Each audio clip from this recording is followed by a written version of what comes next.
Bab 002.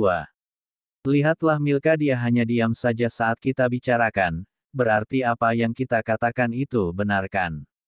Kata teman kerja Milka yang lain dengan masih bergosip membicarakan hal buruk tentang Milka. Sunny yang merasakan gerak akibat ucapan rekan kerja lainnya segera berlari mengikuti Milka. Hei Milka, kenapa kamu tidak jelaskan pada mereka? Ucap Sunny sembari mengikuti Milka pergi meninggalkan keramaian. Tersenyum kecut, biarpun dijelaskan mereka tak akan percaya. Celetuk Milka singkat sembari masuk kembali ke ruang kerjanya. Sunny hanya terdiam mendengar ucapan Milka, karena Sunny tahu sahabatnya itu tak suka banyak bicara dan lebih senang menyendiri. Milka tak pernah terpancing dengan kata-kata orang pembencinya karena Milka sudah sering mendapatkan perlakuan demikian hingga perlahan dia mulai kebal terhadap hinaan dan cacian. Malam telah tiba, Milka berdandan cantik dan berangkat menuju klub Kenzi bersama sahabatnya Sunny. Wah, akhirnya sampai juga di klub Kenzi. Klub ini sangatlah mewah dan begitu besar, klub yang sering didatangi oleh para artis dan orang tersohor yang ada di kota A. Kita sangat beruntung karena diajak oleh Pak Henry untuk mengunjungi klub megah ini. Kamu masuk dulu, aku mau ke toilet, kata Milka kepada sahabatnya tersebut. Karena sudah sedari tadi Milka menahan buang air kecil. Menatap Milka, kamu belum pernah ke sini, apa kamu tahu toiletnya? Kata Sunny dengan mengerutkan dahinya, biar aku antar saja. Ucap Sunny sembari melangkahkan kakinya mendahului Milka. Namun Milka segera menghentikan langkahnya. Kamu tunjukkan saja arahnya padaku. Ucap Milka sembari menyungingkan senyumannya dan menatap ke arah Sunny. Milka pun berjalan menyusuri lorong dan dia pun menemukan toilet yang sedang dia cari. Milka segera masuk ke dalam toilet dan membuang semua racun yang ada di dalam tubuhnya. Setelah selesai Milka segera keluar dari toilet wanita tersebut. Milka berjalan menyusuri lorong yang terlihat sepi, namun suara seorang lelaki dari belakang punggungnya menghentikan langkahnya. Nona, tunggu, apa kamu bisa menemaniku? Ucap pria parubaya yang langsung melingkarkan tangannya di pundak Milka. Sontak Milka kaget dan langsung melepaskan kasar tangan pria itu dari pundaknya. Pria parubaya yang sedang mabuk berat dan tubuhnya bau alkohol yang begitu menyengat. Maaf tuan, Anda salah sangka, saya hanya pengunjung di klub ini. Ucap Milka dengan wajah kelihatan ketakutan. Tubuhnya gemetar karena Milka tidak pernah berteman dengan pria seumurannya, apalagi ini dia tiba-tiba dipeluk paksa oleh orang mabuk dan sudah tua pula. Menarik tangan Milka kasar dan kini Milka sudah berada di sampingnya. Jangan banyak bicara. Aku akan membayar berapapun yang kamu minta. Kata pria tersebut dengan sombong, begitu sombongnya. Pria yang mengenakan kalung emas panjang sedada dan mengenakan pakaian yang pastilah harganya sangatlah mahal. Jika dilihat dari perawakannya dia pria yang kaya. Karena tak bisa menahan emosinya lebih lama lagi, Milka segera menarik kasar tangan kirinya yang sedang dipegang oleh pria parubaya itu. Milka segera melayangkan satu tamparan keras ke pipi pria kurang waras itu, yaitu pria mabuk yang sedang kesepian hingga dia tak bisa membedakan wanita baik dan wanita bekerja klub malam. Pria tua itu sampai membuat pandangannya karena tamparan keras Milka barusan. Dia memegang pipinya yang mulai terasa nyeri. Pria itu memandang Milka dengan tatapan membunuh. Dia menyeret Milka memasuki salah satu ruangan dan Milka hanya bisa mengikutinya karena tenaga Milka tidak begitu kuat untuk melawan pria parubaya yang sedang tersulut emosi itu. Tolong, siapapun, kumohon tolong aku, teriak Milka sembari masih mencoba melepaskan tangannya. Wajah Milka terlihat putus asa dan kristal bening mulai terlihat di sudut matanya. Milka begitu ketakutan dan tubuhnya sampai gemetar karena sikap kasar pria parubaya itu. Milka tak menyangka niatnya untuk bersenang-senang dengan sahabatnya malah terjadi sebaliknya, nasib buruk yang malah dia dapatkan karena pria yang salah menyangka karena dirinya adalah pekerjaan klub itu. Buk! Seorang pria dari arah belakang melayangkan tinjunya tepat di wajah pria parubaya itu. Pria itu tak lain ialah Haris, entah dia datang dari mana tiba-tiba dia menyelamatkan Milka. Haris segera menarik tangan Milka dan memeluknya untuk menenangkan hati Milka yang sedang ketakutan. Hei, siapa yang berani memukulku? Apa kamu tak tahu siapa aku? Maki lelaki parubaya tersebut yang kini sudah tersungkur di lantai. Pria itu segera berdiri pelan dengan tubuh masih sempoyongan karena pengaruh alkohol yang terlalu banyak. Tubuh Milka masih gemetaran dan air mata Milka mulai jatuh tak hentinya dia menangis terseduh-seduh di dalam pelukan Haris. Sedangkan Haris hanya bisa diam dan masih memeluk tubuh Milka yang masih gemetaran.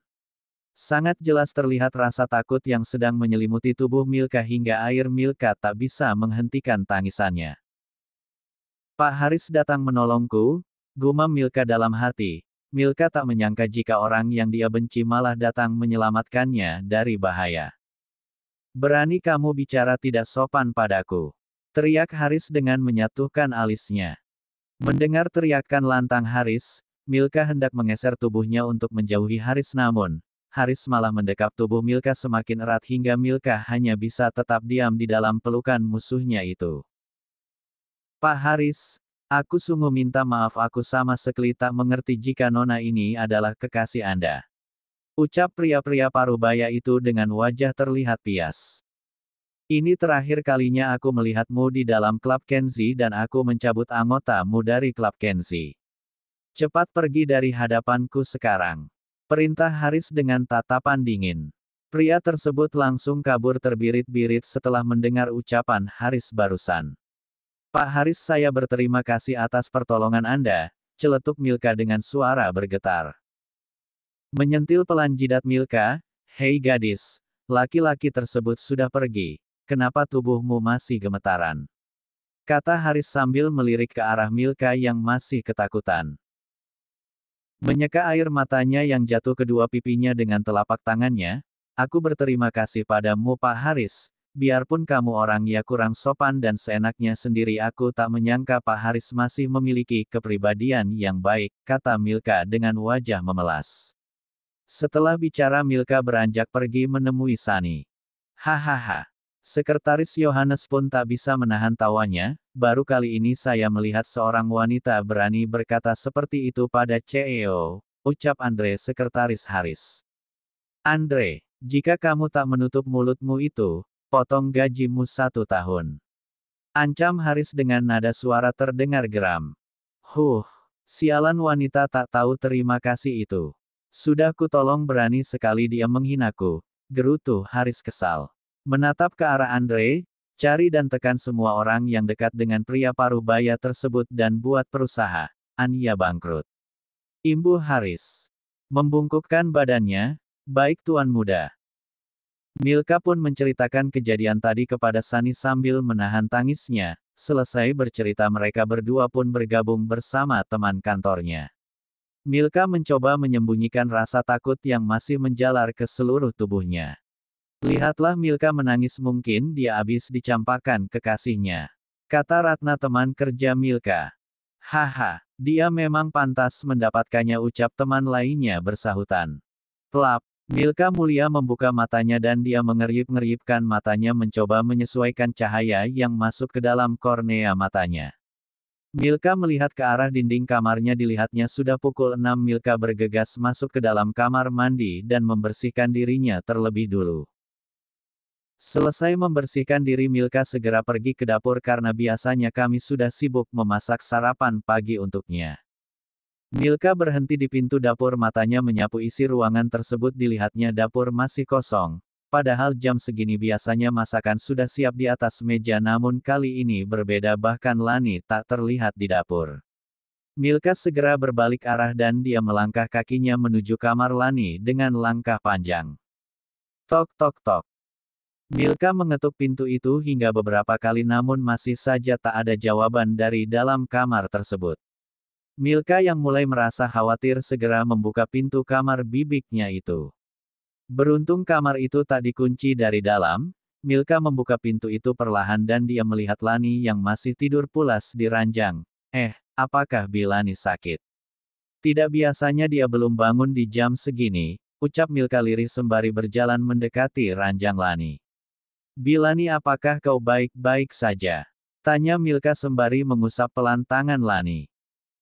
Wajah Milka tiba-tiba berubah menjadi pucat pias saat memegang tangan Lani yang dingin seperti es. Wajah Lani pucat dan sangat mengkhawatirkan kondisinya. Milka menguncang-nguncang tubuh Lani dengan keras namun masih tak ada jawaban darinya. Lani masih tertidur lemas dengan tubuh lemas. Dan kristal bening mulai terlihat di pelupuk mata Milka. Dia terlihat panik dan sangat ketakutan melihat kondisi Lani yang tak juga sadarkan diri. Milka berlari kencang menuju kamarnya dan air matanya semakin deras jatuh membasahi kedua pipinya. Milka berjalan menuju nakas yang ada di samping ranjangnya. Dia menyambar kasar ponselnya. Dengan tubuh gemetaran Milka memegang ponsel hingga tak jarang dia salah pencet tombol yang ada di layar ponselnya karena merasa gugup akan keadaan Lani. Tak lama kemudian bunyi sirine ambulan mulai terdengar di depan rumahnya. Lani sudah berada di ruang UGD rumah sakit umum yang ada di kota A. Milka masih menagih terseduh-seduh di depan ruangan UGD itu. Mata Milka tak hentinya menatap ke arah pintu ruang itu. Dia menunggu dokter yang memeriksa keadaan Lani keluar dan memberikannya kabar bahagia. Dokter yang masih sangat muda dan ganteng, yaitu adalah dokter yang memeriksa keadaan bibiknya. Milka segera berjalan cepat menghampiri dokter tersebut. Dokter, bagaimana keadaan bibik saya? Dia baik-baik saja kan? Tanya Milka dengan mata yang masih basah karena air matanya tak henti-hentinya menetes membasahi kedua pipinya. Nyonya Lani menderita penyakit jantung stadium akhir. Dia harus menjalani berbagai macam pengobatan yang harganya tidaklah mudah. Sahut Doni, dokter yang merawat Lani barusan. Air mata Milka jatuh semakin deras dan seakan tak ada habisnya, menyatukan tangan di depan wajahnya. Dokter Doni, tolong sembuhkan bibi saya.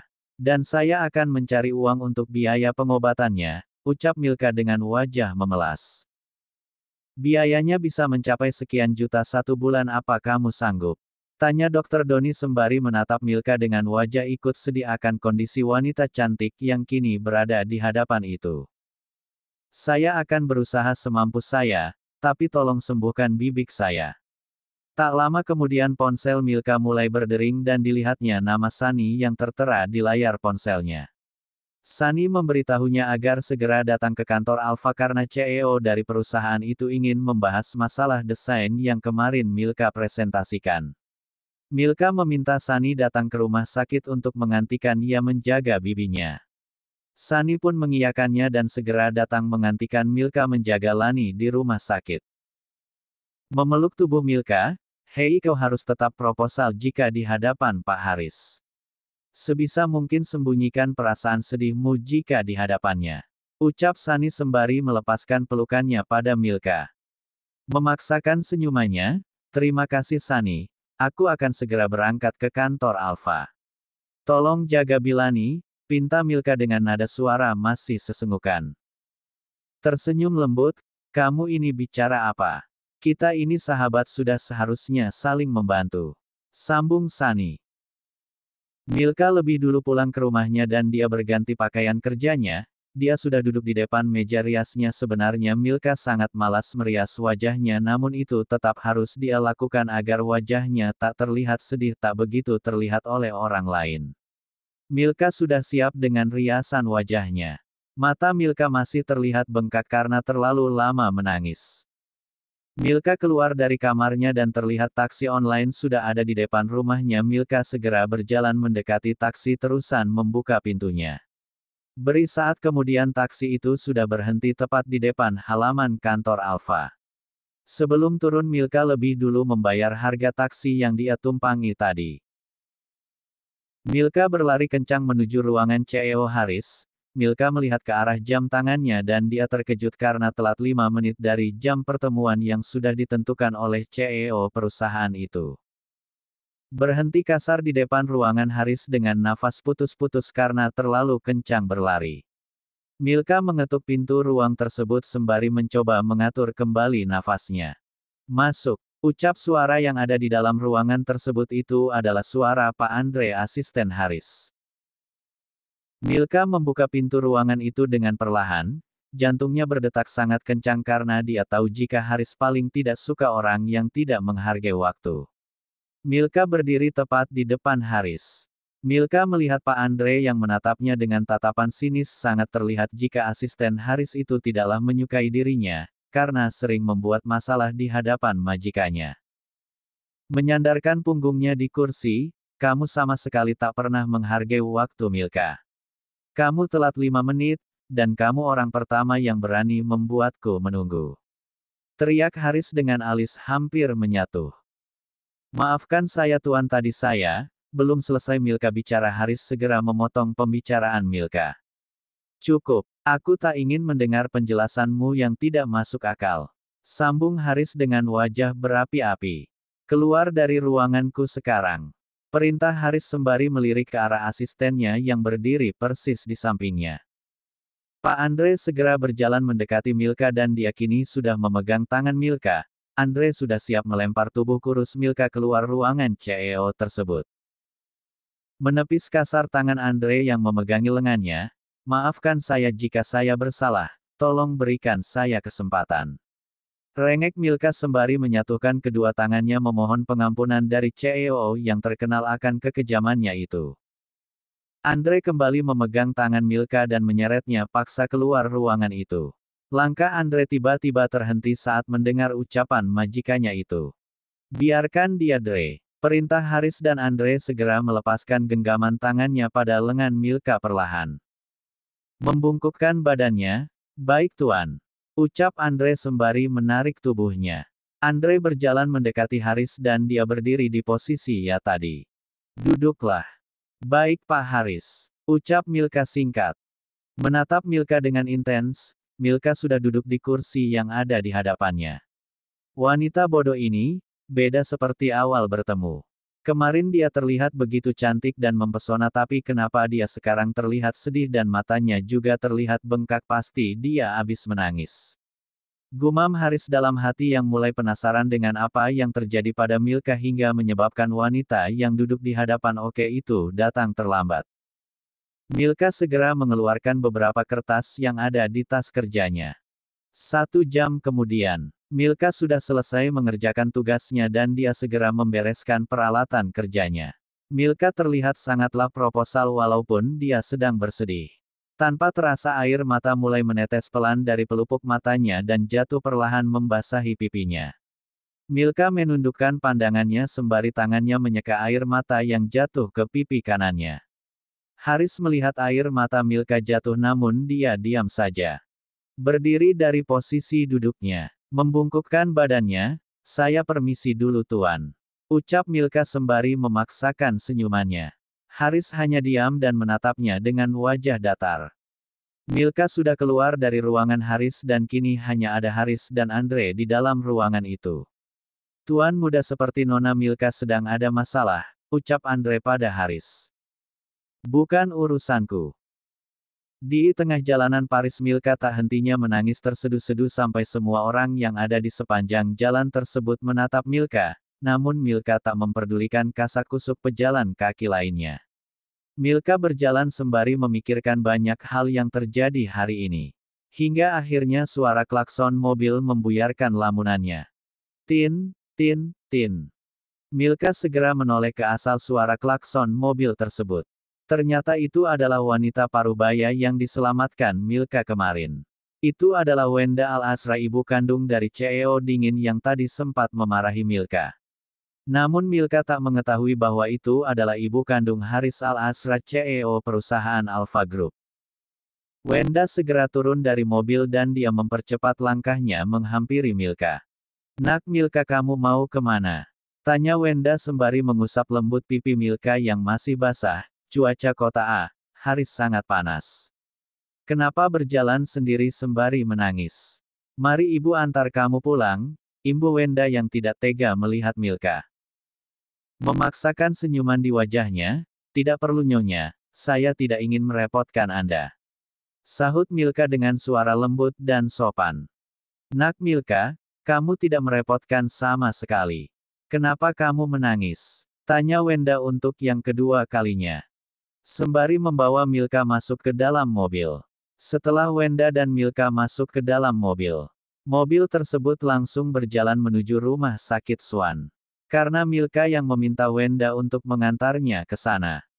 Di dalam mobil Milka menceritakan masa kecilnya pada Wenda, karena Wenda yang memintanya. Milka juga menceritakan apa yang terjadi padanya hari ini, namun Milka tak menyebutkan nama kantor ataupun nama Haris. Jadi Wenda tidak tahu jika pria yang sedang Milka ceritakan ialah anak Wenda sendiri. Entah mengapa Milka langsung akrab dengan ibu Haris, begitu juga sebaliknya. Membelai lembut rambut Milka beberapa kali, "Nak, bisakah kamu memanggilku dengan sebutan ibu?" kata Wenda dengan raut wajah kelihatan begitu tulus.